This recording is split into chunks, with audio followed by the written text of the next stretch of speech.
yo no sentía que lo pasara mal o que sucediera algo, sino que no me sentía feliz. Y esa Claro. había sido mi búsqueda inicial. Yo no quiero estar en un lugar como estaban mis compañeras queriéndose ir y no pudiendo hacerlo. Yo quería sentirme libre de ser y estar acá y sentirme feliz. Claro, Bien, entiendo. entonces fue como natural. Llegó un momento que sí, me dieron una patada, como vos me decís, y eso fue en una toma de medicina de ayahuasca. Mm. Eso fue mi salto enorme. Esa fue como un antes y un después. Ahí sí, me lo gritaron, nada más no poder. ¿Qué haces Ah, sí, ahí? Sí, sí, sí. Yo salí de esa ayahuasca y renuncié.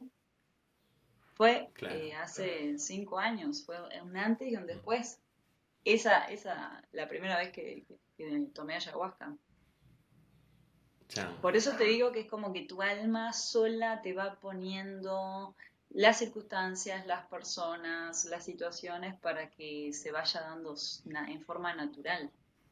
Sí. Al menos Pero me vos pasó obviamente así. fuiste a tomar ayahuasca, era otro el llamado, obviamente. Vos fuiste a tomar la medicina, digamos, porque vos tenías que trabajar algo que no tenía nada que ver con eso, capaz. No, era eso. Ah, era Yo eso, ya me tenías. sentía, Ah, yo venía trabajando con mi terapeuta durante un sí, año, todo mi sistema sí. de creencias, de dejar el laburo y que qué voy a hacer y cómo me va a Mm, bancar y todo lo que implica tirarte al vacío, no saber si te va a venir gente, claro, porque a mí me venía una o dos personas por día. sí, Entonces yo tenía que soltar un sueldo que me abastecía y que yo no sabía qué iba a hacer, o sea, y no ganaba claro. mal. Sí, Entonces sí, sí. era como trabajar todos los miedos, pero ya te digo, o sea, fue en esa ceremonia que mi propia alma me los barrió los miedos, porque yo fue automático, que dije, se terminó. Yo creía que iba a dejar a una persona, que yo le iba a capacitar, que iba a hacer todo lo correctito, y no sucedió así. No. O sea, eso fue Sí, un sí. sábado y yo el lunes fui a trabajar de terca nada más para ver si lo que yo sentía era verdad.